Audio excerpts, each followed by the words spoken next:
So, welcome back to the Heart of America YouTube channel. I'm back here with Del Addie Jones, who interviewed me, and we actually dialogued together on the last show about what happened in America. And this is part two. So, in the last episode, we talked about some of the white supremacism that is a part of Trump's background and his team, and how the white supremacist movement really supported Donald Trump. We touched on QAnon. We talked about QAnon and the roots of QAnon. And we're going to do a part two because we missed some pieces about how spiritual communities and wellness communities, as in alternative medicine communities, started to get involved with QAnon. And there's been more released about QAnon. There's an HBO special now called Into the Storm that has 5 episodes, and it's an incredibly in-depth look at the chat boards that created QAnon and the culture around the chat boards. And I've done some research into why it really took off so much on 4chan and 8chan, and then finally 8kun. And then we're going to look at Christianity in the United States and how Christianity fed into the rise of Trump. And we're doing all of this not like, it's easy to sort of become a voyeur about what's happened in the United States because it's just so incredibly fascinating, actually, and interesting.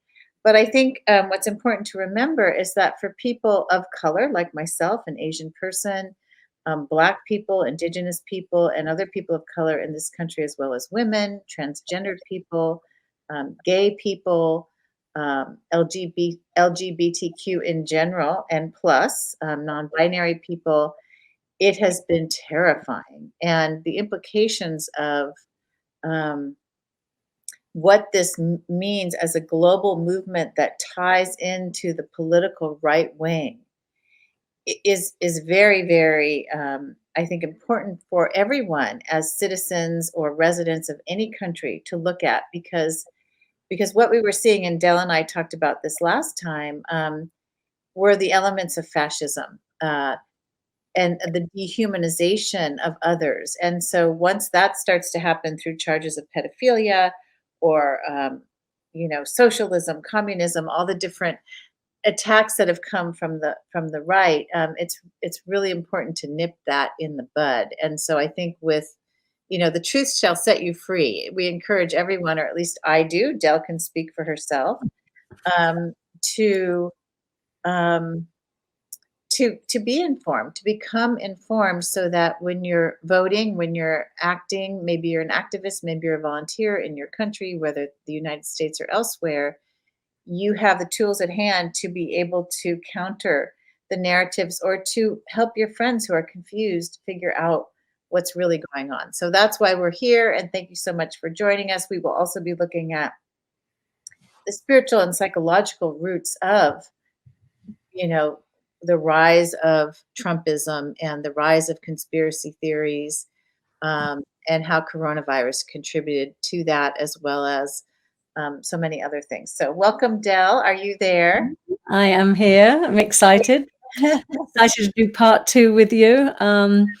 You definitely speak for me too. I would encourage everybody to do their own research, and this is just us, sharing what we've seen, and you've seen certainly a lot more than I have. So that's why I'm very happy to sit here and help have you reach the people that, as you said, it's global. This is not just America. This what is happening, it's happening across the world, and it's very, very important that we discuss it. And so I'm excited to start this conversation with you.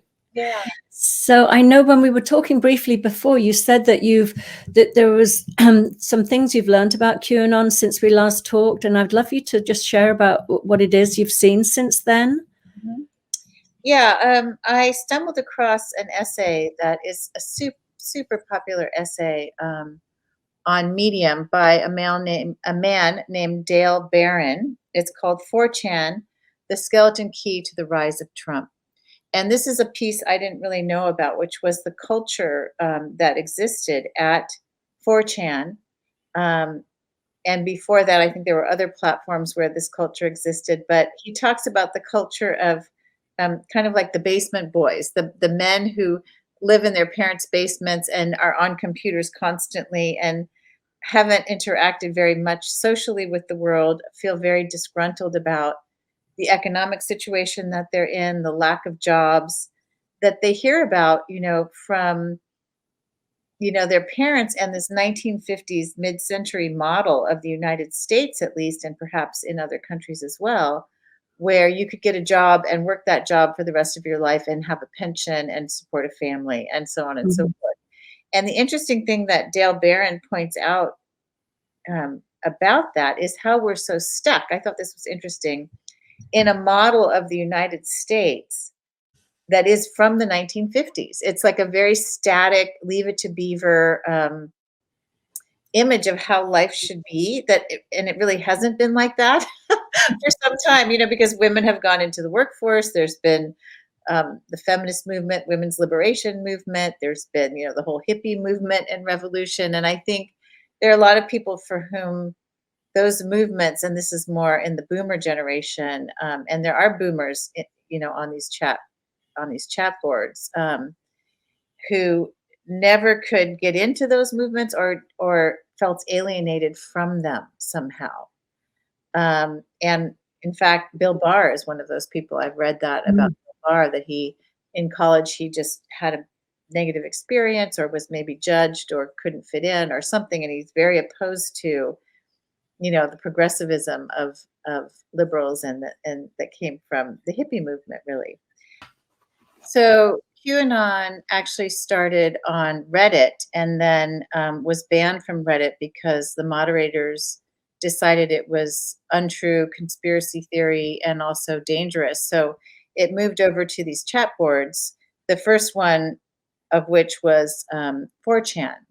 And the culture on 4chan, as I've mentioned, it's a lot of young men and older men who are disgruntled with the current economic situation, but also with their own, inability to find a girlfriend or have sexual relations with women. And so there's this way that a kind of misogyny has developed at these chat boards, a misogynistic culture where women are vilified and seen as the enemy. And so there was a campaign called Gamergate where a bunch of people attacked women who were developing video games, I think because they wanted to keep the sort of more sexualized images of women in video games. I don't know for sure what the motivation was, but it was a huge campaign that started from these boards. There was something else that I wanted to mention. I'm trying to remember it right now, about that culture. Oh, now the boards, 4chan, 8chan, and finally 8kun, they purport to be all about free speech. And so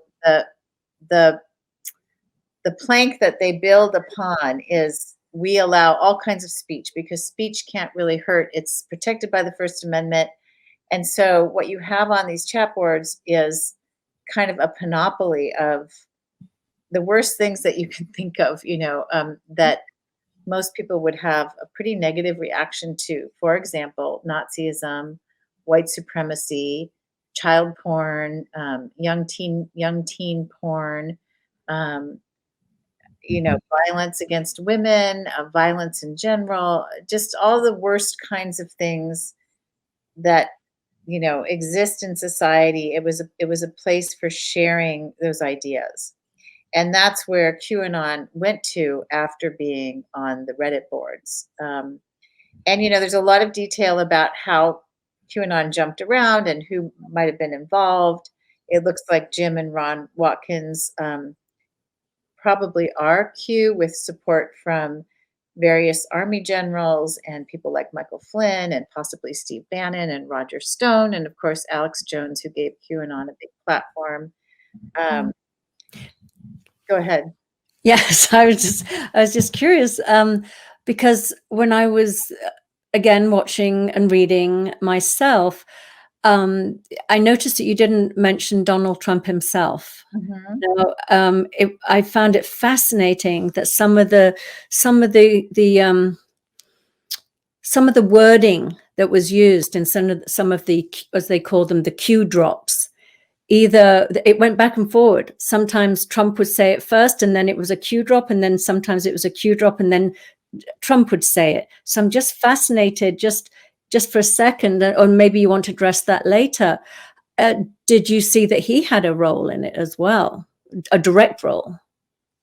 Well, my hunch is that, when you're at that level of political power and you have the resources at your disposal to be tracking everything that's a support for you and everything that is detrimental to you and your campaign and your presidency, that you use those resources. And I'm almost 100% sure there was coordination between the Trump campaign and Jim and Ron Watkins. I don't know who was involved, and I'm sure that they actually planned some of the back and forth communications, which to QAnon followers meant, oh, look, Q's right. Q's not talking to Trump. He's just saying things, and then Trump says things. So there's this sort of like magical, mysterious way that, you know, the savior of the world, Donald Trump, is in tune with, what Q is saying, and Q's in tune with Donald Trump. And so it's all coming together. It's all part of the plan, is one of the things that they say. But what was interesting to me about Dale Barron's essay on Medium, the skeleton 4chan, the skeleton key to the rise of Trump, was that a lot of these young men actually, when they decided to start to promote Donald Trump, this was actually outside of Q. They just started promoting memes and, putting him out there, and they developed a lot of the language that would later be used in the Q drops and in the campaign itself. In 2016, there was actually a sense of, and I felt this actually from friends of mine that, used to be progressive, for example, or supported Bernie Sanders, a sense of the whole system is screwed. The system is not for us, it's against us. We have no power in the system. Kind of combined with a male angst about, and maybe a white male angst about losing power in this country, not having the same route to success that maybe other white men had, 10, 20, 30 years ago. And this deep, deep anger about that, where in Dale Barron's opinion, they actually didn't worship Trump. They didn't idolize Trump. They didn't think he was anything worthwhile. They saw him as being a wrecking ball. They saw him as being a loser. They saw him as being a loser who presented as a winner. They saw him as a kind of a joke. And so they elevated him on purpose because they were so angry, kind of like a nihilistic, screw it. We'll just screw everything up if we can't have what we want or what we think we want or need. Yeah. No, I definitely saw that for myself too. Even with, I have two beautiful male children, young males. They certainly, I wouldn't say they're certainly, but they were Bernie supporters. And so I got that sense. I felt that anger. I felt that disappointment. I felt them feeling that the system was rigged. I mean, they certainly, thank God, did not go over to the Trump camp, but I felt their disillusionment, their frustration. So I can see how, but I find that very interesting that you said it wasn't like these young men saw Trump as the savior, but they saw him as the wrecking ball. I find that fascinating. It's like, if it's not in our favor, then let's just blow up the whole thing. Yeah.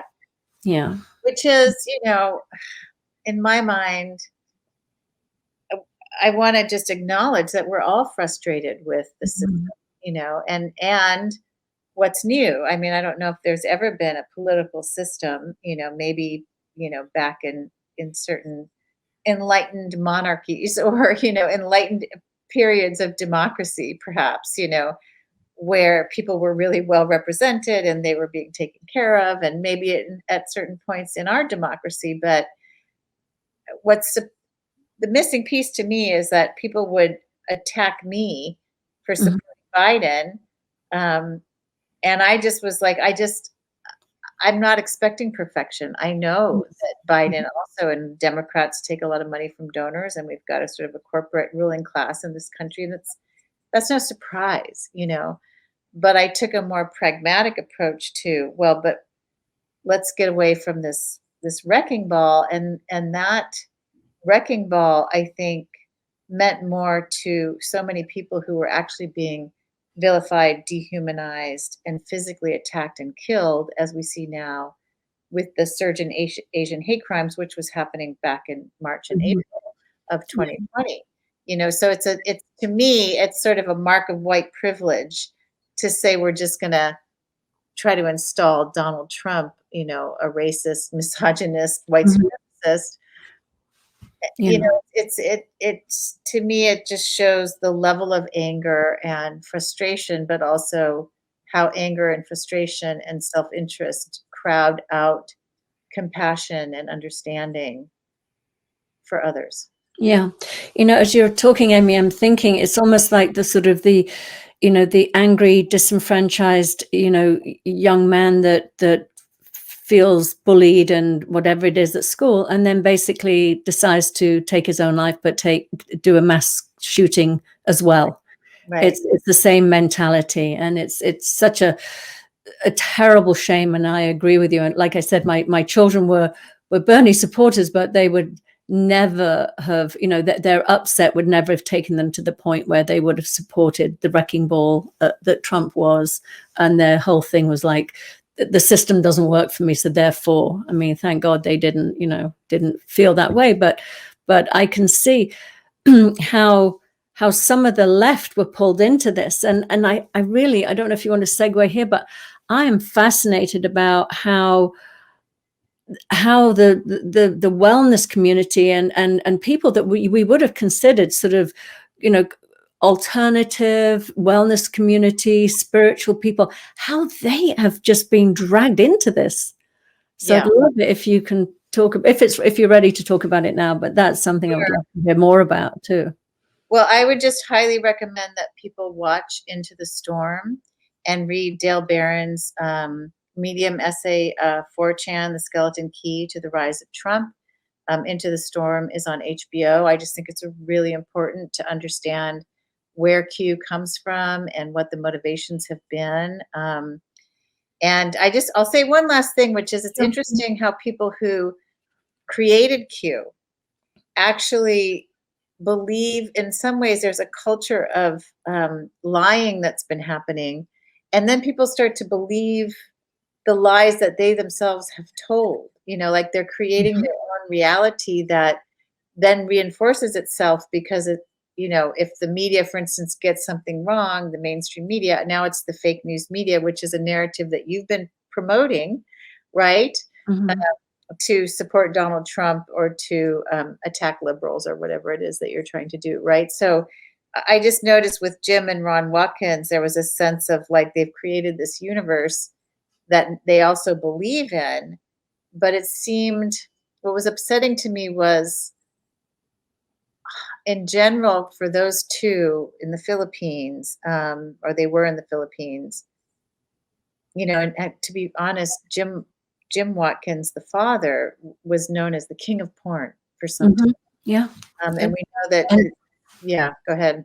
no, I was just gonna say, and not just, child porn too. Yeah, So, so carry on to share that.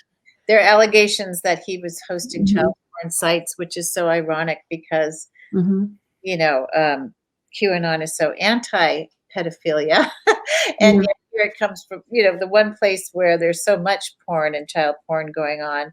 Um, there is some controversy about the websites that he hosted. I saw that there was um, some sense that perhaps some of the websites that he was said to have hosted didn't actually have pictures of child porn on them, but were more clickbait for pedophiles, which, I don't know if that's much better.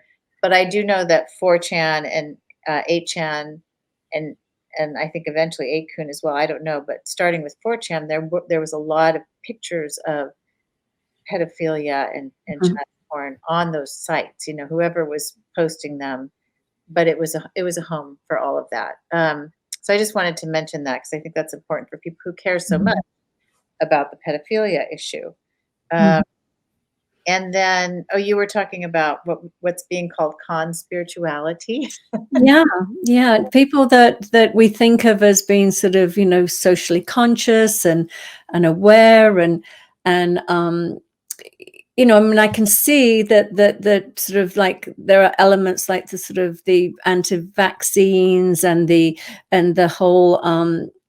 I can see how they could have been curious in the beginning. The distrust of, say, you know. Big establishments, the pharmaceuticals, things like that. But somehow they've been, well, I think it's algorithms and everything, but yoga. I'd love you to talk about that. How that community that is so sort of thought of as about well-being and spirituality and love have been sucked down into this. So Yeah. yeah, you can talk about that. Conspirituality. Yeah. So my first experience, and you may have one as well with this, is that someone sent me a link to someone's Facebook page, and it was a man who actually had some experience with the Three Principles community. I don't think he was representing the Three Principles community at all, but he knew of it, and he'd had a lot of spiritual sort of new age experience, and he had been taking psychedelic mushrooms and Mhm. watching these Q videos. And so people that I knew who were Three Principles students, not people that you would know by name, I don't think, were sending me these videos of him on Facebook, kind of in a, it seemed to me, a manic state, where he was so excited about, I think coronavirus was happening. I don't remember the timing of this, but he was like, it might have been even pre-coronavirus, the Great Awakening is going to happen, you know, Mhm. and all the bad things and all the sort of power of the multinational corporations, which we have every right to be upset about, the power of the pharmaceutical industry, the war, for example, sort of some lefty causes like all these terrible wars and homelessness and poverty that we're dealing with will be fixed by this savior man called Donald Trump.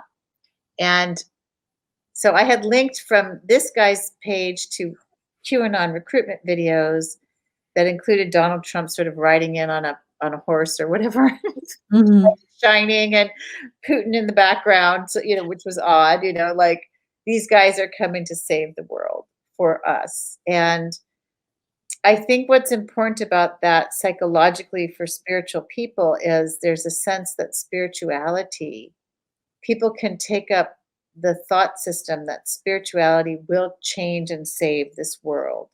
In fact, I've thought that way. Like if we share the principles enough and enough people change their consciousness, we'll have a different world. It'll be a much better world, with more peace and more harmony and less greed and war and violence and Mhm.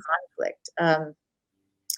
And so I think that's why spiritual people fell into that conspiracy thinking very easily at a time when, we're facing, you know, the climate crisis, which is producing effects that we all can now see, the fires in Australia, the fires in California, the huge hurricanes, the demon winds in Mhm. Iowa that flattened, millions of acres of farmland. These are all the effects of climate change. And of course, ecological degradation from like too much production, manufacture, and consumption of 7.5, billion human beings, or however many it is now. Mhm. So I think the chaos of the world, and I've seen people who've been interviewed who've come out of QAnon who have said, when I started watching QAnon, I calmed down Mhm. because I didn't have to think about these hard problems. Someone was going to come in and there was a solution and we would be saved. All of us. And in fact, I think a lot of QAnon people would not consider themselves to be racist. Like they think that the new harmony coming with the Great Awakening was going to be about all races being together. And there was a lot of that languaging as well, kind of left progressive languaging in some of these videos Mhm. that I saw. So it was really the tentacles of this octopus are very, very long, and they're far more than 8 or 9 or 10. There's like Mm. thousands. And at every point where people are a little gullible or looking for something to save them from something that's more complex or harder to deal with is actually where I saw QAnon recruitment start to happen. Yeah. Yeah, it's really interesting. And we talked about this earlier too, about that. I think it's escalated during the last year because so many people were feeling, disenfranchised. I mean, COVID, we had to stay home. We were isolated. We were disconnected from our family, our loved ones, community.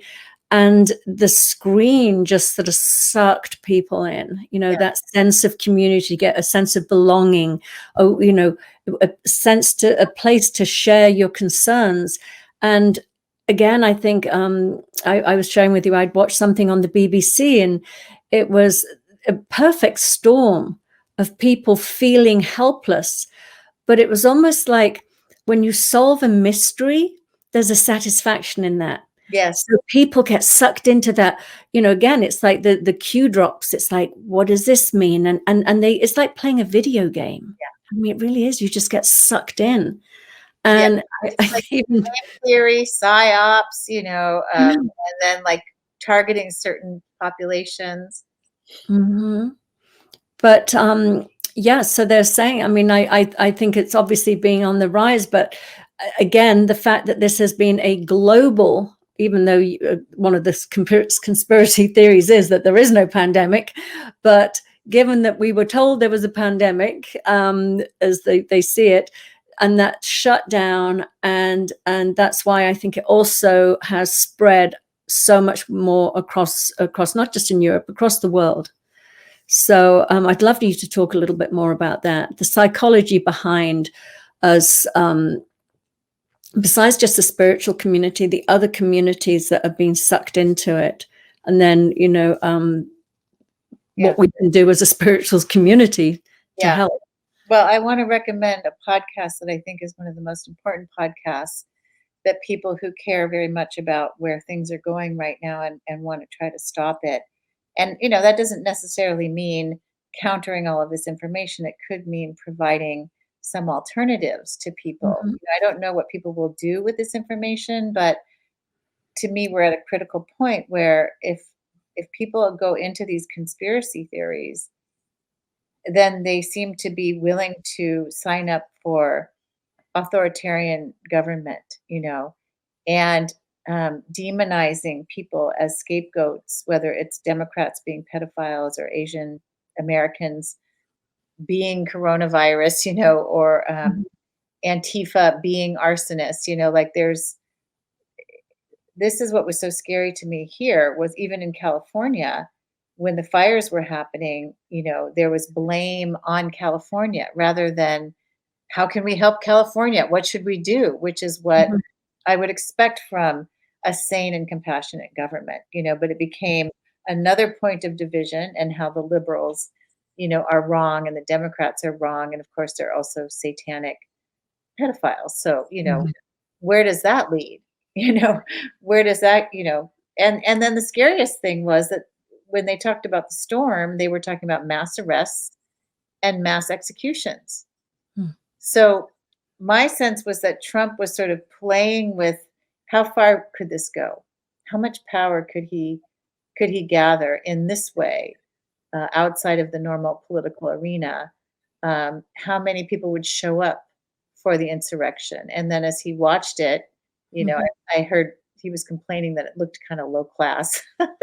I mean, I think he would have been pretty happy if it was a bunch of, sort of super life military people, in black outfits, doing something on his behalf. I think he was curious about, I don't know if he thought it would succeed, but I think it was like an experiment, and this is the kind of thing we need to stop. But going back to your question about these other areas where people get sucked in, one of the people who's gotten sucked in is Christiane Northrup, who yes, is. And Conspirituality, the podcast, does a really good job of tracking all of these different people. She is a wellness author who I really like. I have her book, Women's Bodies, Women's Wisdom, and I have her second book about, I think it's called Mother-Daughter Wisdom.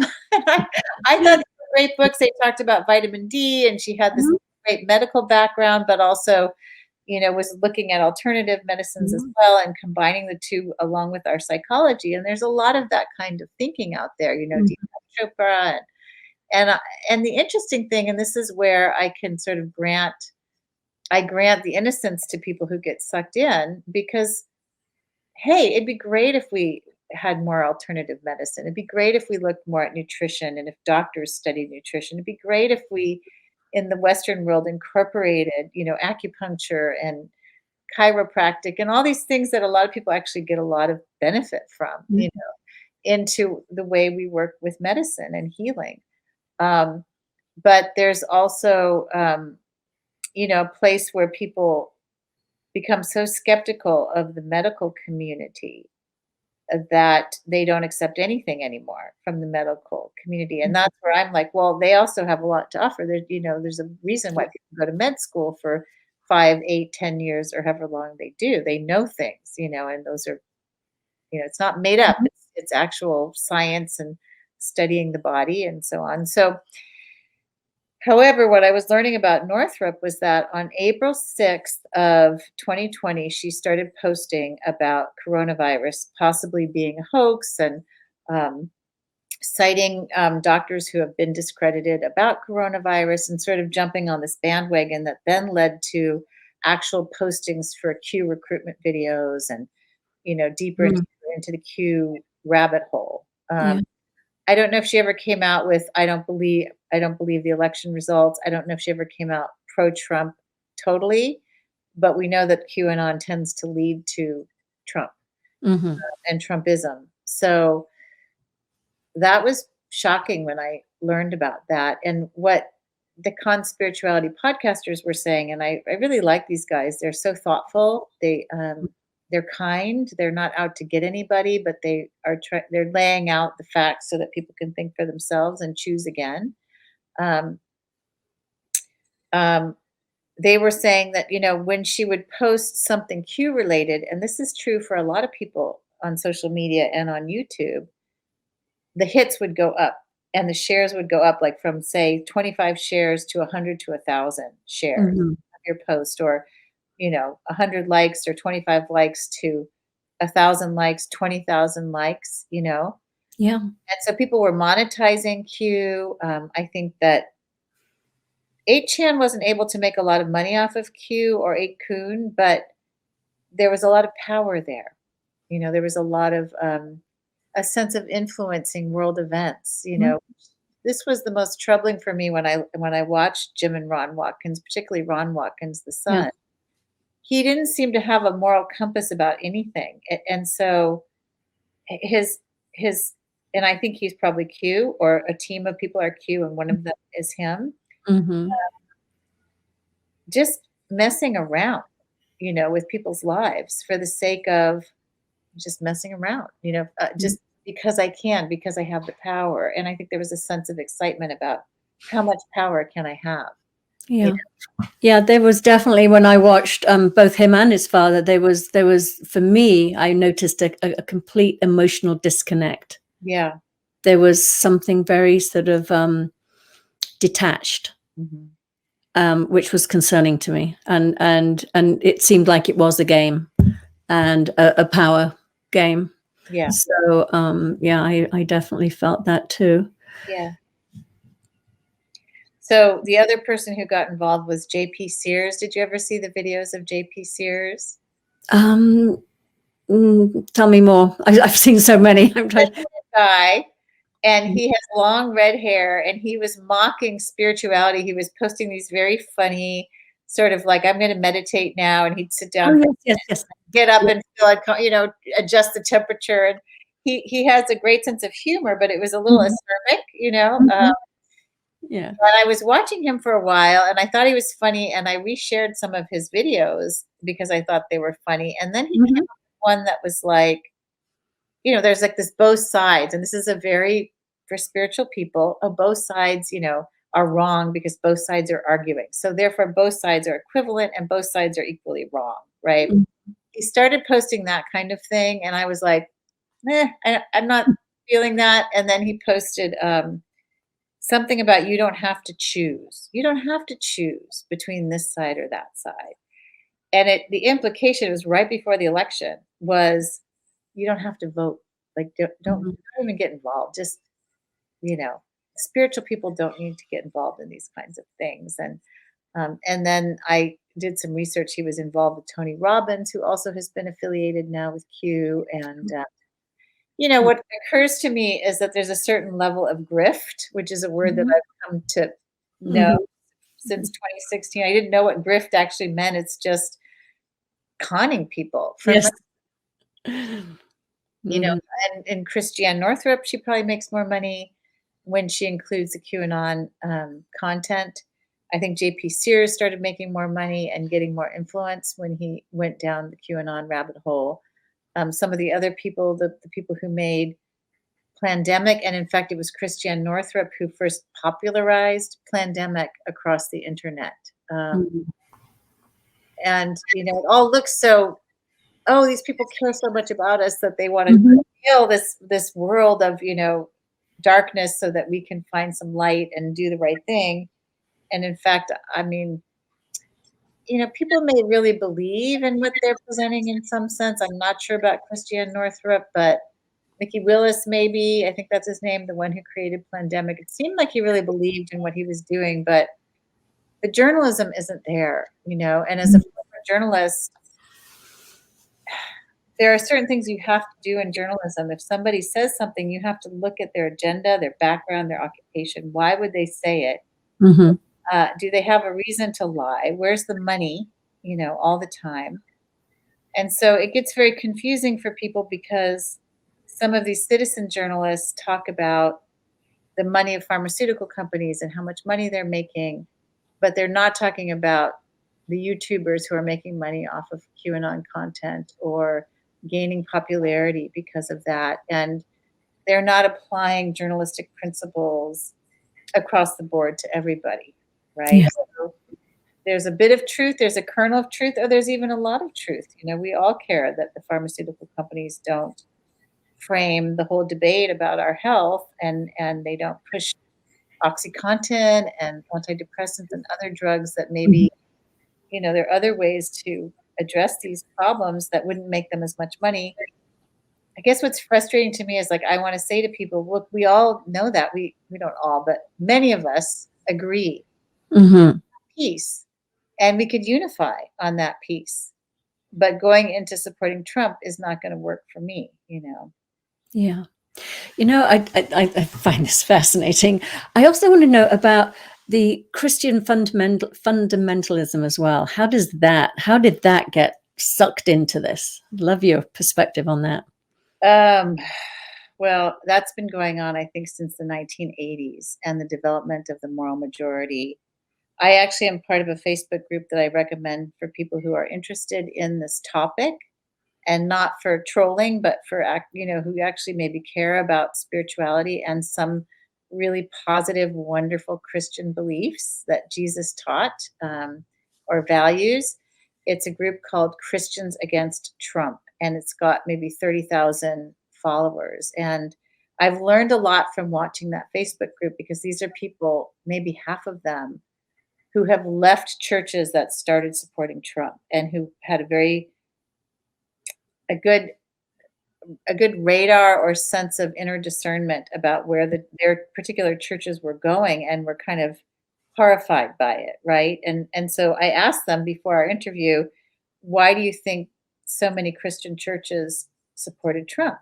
What was the reasoning? Was it abortion? Was it Mm. power? Was it money? Was it and the answers were quite a lot, but really what they came up with was abortion and support for Israel, which is Mhm. interesting because Israel supplies abortions, I think, kind of like on demand. I think we fund them so much, we're probably funding some of those. Uh, but those are really issues that get people excited. They're emotional issues. In fact, the evangelical church actually never had a big opinion about abortion for many years. It was a personal choice. But then, when the politics started coming in and people wanted to use the church to gain political power, they focused on two things. One was segregation and racism. Like, there was like a move by the federal government, I believe, to not fund some of these churches who had colleges and universities that did not allow Black people and other people of color into their churches. Mhm. And so there was a way that the right wing started to play on Christian people's racism, and this is not all Christian people, of Yeah. course, but on fundamentalist Christian racism that I think a lot of Christians would not admit to, even. So there are these currents of racism and the disaffected male. Also, there's a kind of a patriarchy in a lot of these churches and a misogyny where women are expected to look pretty and even be sexualized, but not have power, and not have power so much in the home, and not have power in the world, in Mm. politics, or in the life of leading, or of leadership in the church, depending, on what Yeah. they're doing and what they're saying. Now there was also fear of homosexuality, fear of transgendered, tremendous amount of homophobia, um, and there's this philosophy called the Seven Mountain Mandate that came out from a man named Lauren Cunningham, who's a very mainstream evangelical pastor, I believe, and then two other men who I think they coordinated to say, "Oh, we all got this message from God like almost on the same day." Mhm. And they talked about in videos that the Christian church needed to start to influence, either to influence, and then it became to take over institutions of influence in the United States. So that might be schools. Of course, the family was like the basic unit, and then schools, and then universities, and then, government, and then all three branches of the government. And so this is called Dominionism, Christian Mm. Dominionism, or Seven Mountain Dominionism. And the seven mountains are these seven areas of influence in the United States. So I think there's in fact, a book came out called Invading Babylon, which is about how Christians need to do this. This came out in 2013. So 2013 to 2016, here Trump is kind of like the lightning rod Mhm. for these disaffected men on these chat boards who are into Nazism, porn, gaming, you know, Misogyny. misogyny, and then Putin, who has hated Hillary Clinton for some time for questioning the Mhm. validity of Russian elections, and has been a big part of the disinformation campaigns for Trump in the United States. Um, and even almost, hacking into they have hacked into our voter registration databases already. The question is, did they do anything? And the Obama administration said they didn't, because in the end, they didn't have to. Trump won in Mhm. 2016. There are questions about Kentucky and some other um, voting systems that we're not looking at, because the Trumpists are crying about Dominion voting systems. I think it's called Dominion Yeah, voting. Dominion. Yes. Yeah. But Mhm. actually, there are voting systems that are much more shaky and wobbly that are in Kentucky and some other states. Mm. So some of the people in that group, and I really appreciate them for bringing in all of these different resources and ideas, but a lot of them talked about the prosperity gospel coming in the 1980s under Reagan as well, where it became more important to be making money, and that making money was a symbol of sort of God's favoring Mhm. you and your the more you prayed, the better Christian you were, the more money would come. And then money became not just a side effect of your faith, but like a proof and something actually that was a goal to work toward, which is interesting given how Jesus felt about Yeah. money. Yeah, that's another show we should do. That's fascinating. That whole sort of prosperity and the evangelicals and if you give to me, look how God has rewarded me with this jet and this whatever it is, this mansion, this Yeah. beautiful church. You too can get rich like me if you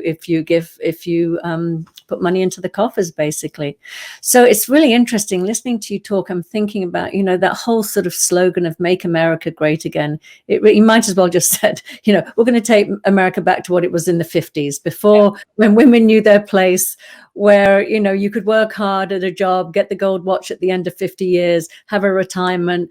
I mean, everything that the 50s stood for. And you can see, as you're describing, these young men that feel like, my grandfather had this, or my father had this, why don't I have this? Mm-hmm. And it's fed into that. So not only do you have the young people that are, see Trump as a wrecking ball, but you also have these people that see him as taking us back to a time where there was more possibility, more hope For them. For them, exactly. The isolationism, the nationalism, the whole sort of thing that he was supporting. So I just want to make sure we touch on what, as spiritual communities, can we do? I mean, we can understand the roots, we can see what has happened and how people get sucked into it. So what is the solution to this? What can we do now? That's the $1 million question. Can you hold that question? Because there's one more thing I wanted to mention, which is an article that came out in both the Washington Post and then the New York Times earlier this week. I think it was in the Times on April 6th. And it was by the political scientist Robert Pape, P-A-P-E, who talked about great replacement theory and how the insurrectionists at the Capitol actually, a lot of people thought they were maybe lower income people, these disaffected white people who don't have the incomes that they thought they should at this time in their lives. These were actually middle class and even very wealthy people, some with their own airplanes and so forth, right? But what he discovered is that a lot of them, one thing that was consistent in where they were coming from is that they were coming from cities and towns. Some of them blue, some of them that went for Biden, not necessarily like deep red states, where the white population was decreasing and people of color in their hometowns as a percentage of the population was increasing. So this relates to something called the Great Replacement, which is a fear that white people have, some white people, not all of them, obviously, that they will be replaced by people of color. And it's been such an awakening for me over the last 4 or 5 years to see how much racism plays into so many of these movements somehow, whether it's the Christian Evangelical movement. I'm not sure about the men and boys on the chat boards, but there's obviously that's where the Nazis go to post, that's where the white supremacists go to post anti-Semitic content, anti-Black content.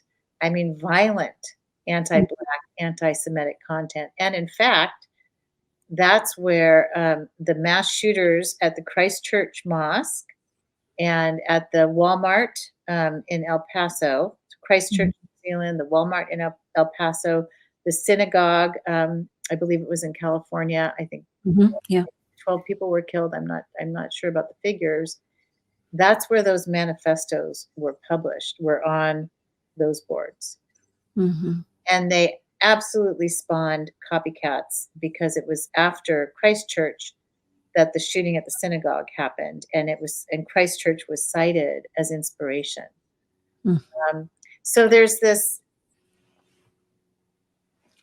I don't know, when we talk about the spiritual piece, it seems to me that people have a hard time with change and with letting go of a perceived kind of status.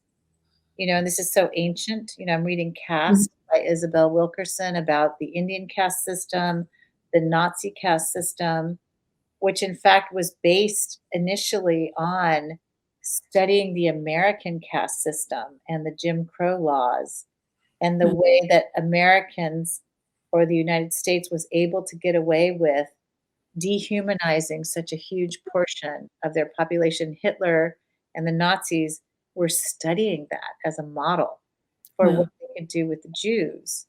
So, what do we do about that? And the only places where I can see I have a little bit of sympathy or empathy, and that doesn't mean I have any empathy for what happened to Black people, what's happening to my people, Asian people right now, to Jewish people. These things happen. They happened in China. The Japanese did terrible things in Nanking during World War II. A lot of Americans don't know that, but I know all about that. There's a book called The Rape of Nanking, to Korean women, who were used as like sex slaves. There's a way that I think we get our identity from our race. We don't have to, but we do. And therefore, if we attach our identity via thought to our race, then where the race is in the caste system, wherever we are, or in terms of power and privilege, is important. And we will fight, perhaps, right, for that power and that privilege that we're used to or want to get to. And the interesting thing to me about prosperity consciousness is that, for me, there's another consciousness called abundance consciousness, which is, the Lord provides, God provides everything we need. In fact, most of us in the West have more food than we need, more clothing than we need. We're literally trying to declutter all the time because we have more stuff than we need. We just have so much. And yet it's purely psychological that we think from scarcity. Yeah. That we can't share, that we don't have enough to share, or that, the one piece I can see is like, if I'm in my hometown and I have a culture with my friends, and this is the culture I'm comfortable with, I know this culture, I know how to navigate it, I know how to speak into it, I know how to make friends within it. And then another culture comes in, be it a Latinx culture, or an Asian culture, or more Black people.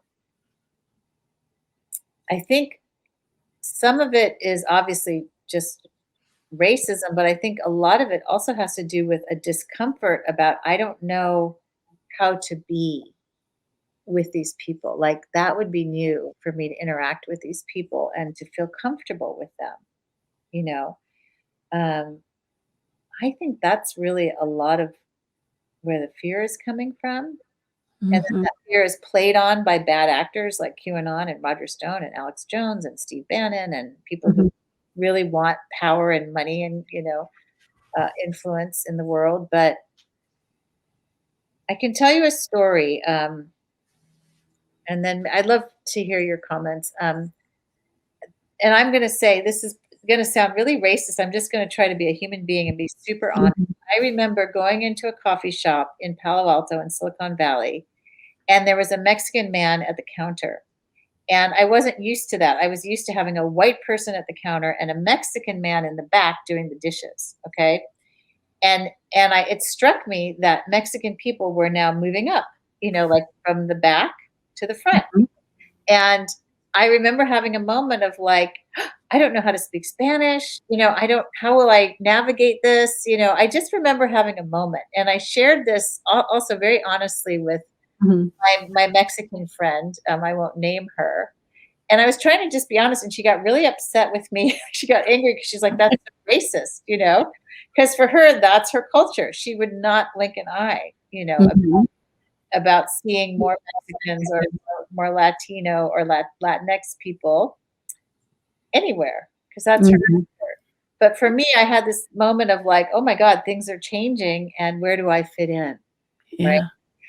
How do I, talk to people? Can I be friends with them? Well, would we be able to share a culture together? Mm. That to me is like really the big American experiment and the real American dream that we should be going for if we intend to get along. Then how do we get to know each other, right?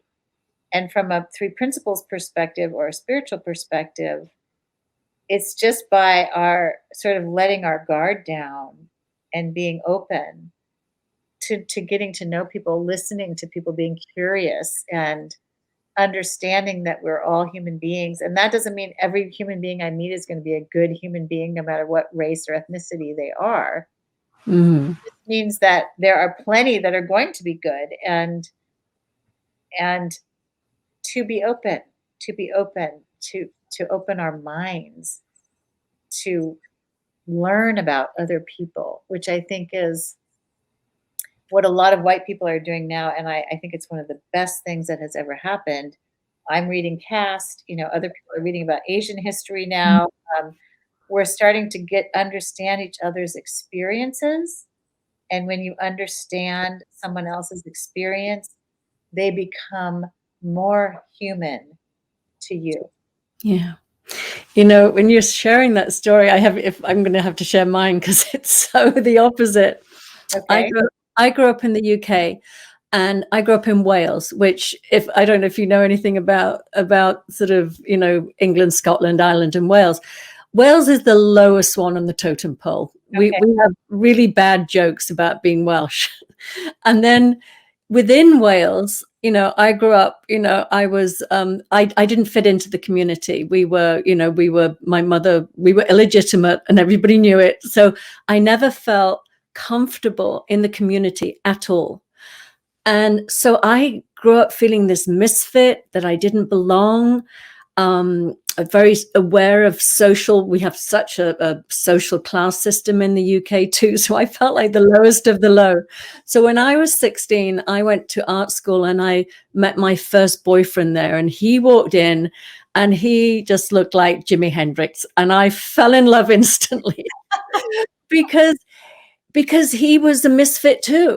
Yeah. I mean, so that was my belonging. I didn't identify with being this privileged white person. Yeah. No, it was so funny. But again, it was like, I'm comfortable here. You don't fit in either. You're my person. Yeah. So it was just so funny, but equally so. And I'm saying that I 100% know that I am white and privileged. I get that. But I hear people talk about, the fear of like, well, if there was a gang of young black men, would you be more afraid if there was a gang of white men? And my truth is, growing up in the culture I grew up in, a group of young white hooligans, soccer hooligans, are more threatening to me than a group of young black males. It's just as because of what I've experienced growing up. Again, it's interesting. And I think we do have those, biases that we're just not aware of where our comfort level is. So I love what you're saying, because it really is about exploring our inbuilt biases that we unconscious biases that we don't even know are there. Yeah. But you need to be aware of them. And it's funny for me. Yeah, my unconscious bias is a group of white hooligans, sort of soccer hooligans, growing up in the UK in a time when they really were violent. You could get on a train and get beaten up or knifed if you looked at somebody the wrong way. Yeah. So interesting. Well, I have an interesting perspective because my father was a white male, and very white. It would burn very easily. A lot of people watching this might know of him or have actually known him personally. And then I'm half Asian. So a part of me resonates with both sides. Like I understand how it feels to feel other, and how people ask you always where you're from. And I want to say, Florida. I was born in Florida. And so when people ask you where you're from or kind of act as if you don't belong somewhere, the feeling as someone who even was born here or immigrated here, let's say, right? This is my country now if I immigrated here. Um, it's like, well, where do you want me to be? Like it's just and then the other thing I think that white people need to think about, and white men who feel threatened, is there is no stance there that can be justified in terms of this is our country, or even Christians, this is our country. You know, Christians came in, Protestants came in, and Mhm. pilgrims came in and displaced the native indigenous population, and that is still a tremendous, tremendous wound that needs to be looked at Yeah. carefully and compassionately and healed along with indigenous communities across the United States. So we are, but I think maybe the capacity for healing is so can be so magnetic, because you become a bigger person when you learn about others. You yourself become an expanded, more whole, more loving, more complete human being, I think. And that's the beauty of how people can get, even these men on the 4chan boards, if they were to just make a little prayer or an intention, I would like to be different. I would like to know something different than what I know because I'm suffering. All this hatred is a form of suffering. Then things would happen. And I know a lot of men who came from cultures like that, who have changed. And my Mhm. husband and I talk all the time because he's got a lot of still sort of masculine quirks that I'm like, well, is that just being a man, which is fine, or is that, is there a little bit of sexism there? Let's look at that, because he comes from a very patriarchal culture in Israel, a Mhm. Sephardic Jewish Orthodox culture, Orthodox conservative Jewish culture. And Mhm. I challenge that a lot because I'm a human being, right? That's ultimately it comes down to, look, I'm a human being. That's all I want you to know, you know. Yeah. I Um, love what you're saying there, but it really is. It's I think it's because I didn't sort of feel like I fit in when I grew up. I didn't identify with being, Welsh or British or whatever it is. I always sort of saw myself as a citizen of the world, yeah, and it I just in my consciousness I don't get that sort of this is mine, because when we just see that we are all just global citizens, all all having equal rights in my mind yeah, to benefit from living in this beautiful world of form that we live in. yeah, And it's not, I'm not Californian or living in California or living in America. There's nothing to guard for me. mhm, It's like there's enough to go around. yeah, Let's share it.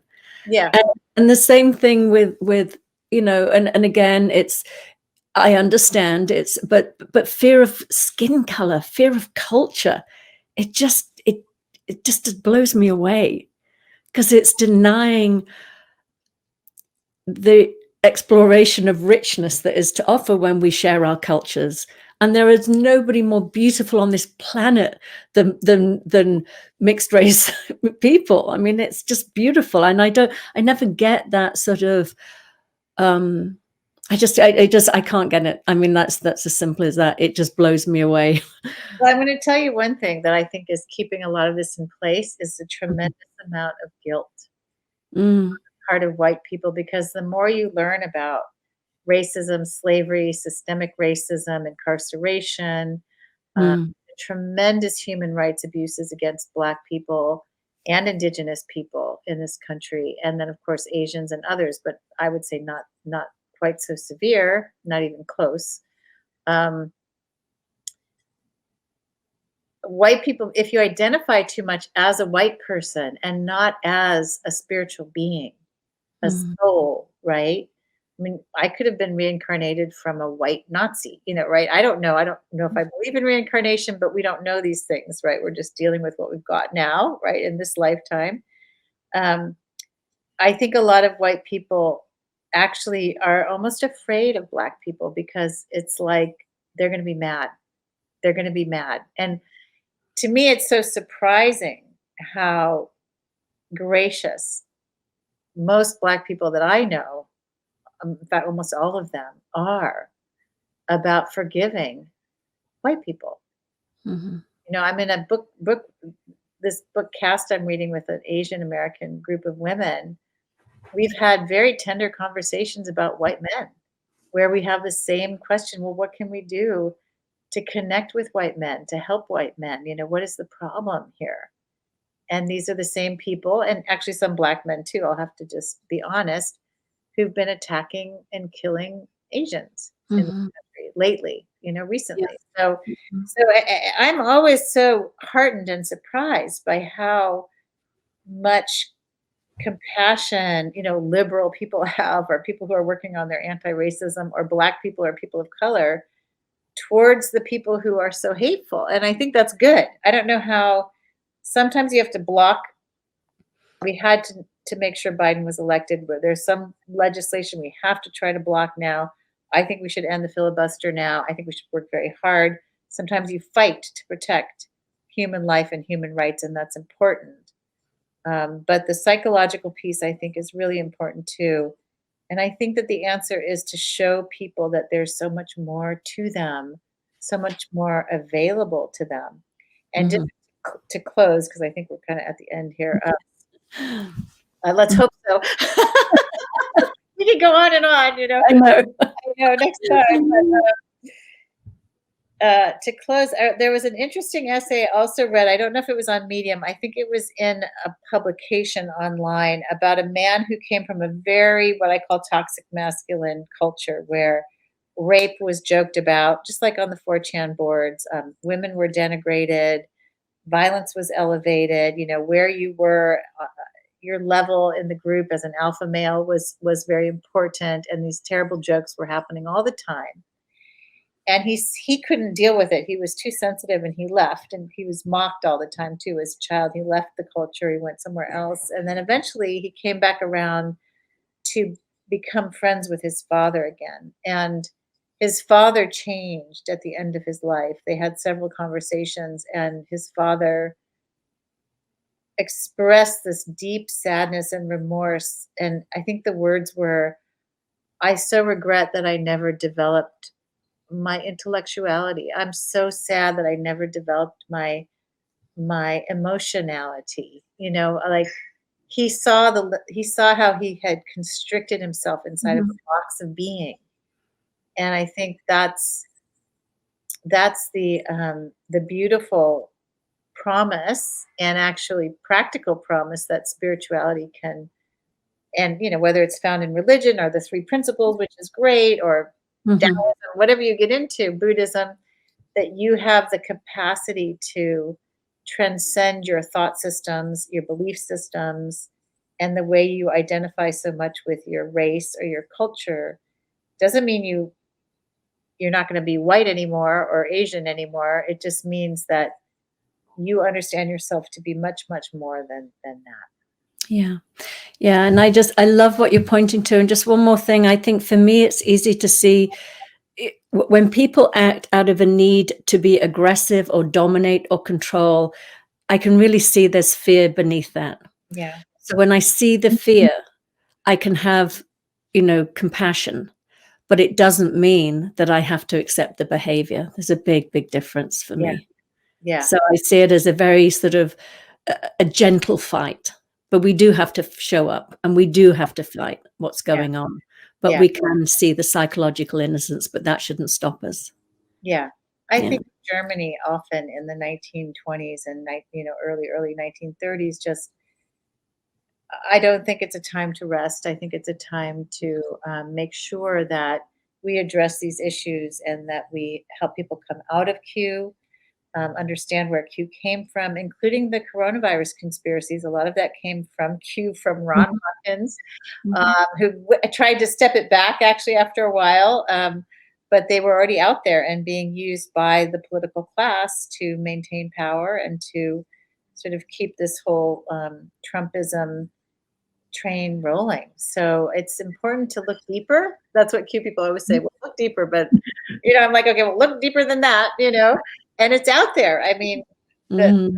the documentary is out there, and God bless the man who put it together. I mean, I had some criticisms of it, but I think it's really important to watch it and to really start to understand what's going on. Yeah. Well, thank you so much. This has been wonderful. And thank you for inviting me to be a part of it with you. Yeah, maybe we'll do it again sometime. Absolutely. There's plenty of us to talk about. I know. Thank you, Thank you for coming on. Thank you. Thank you so much.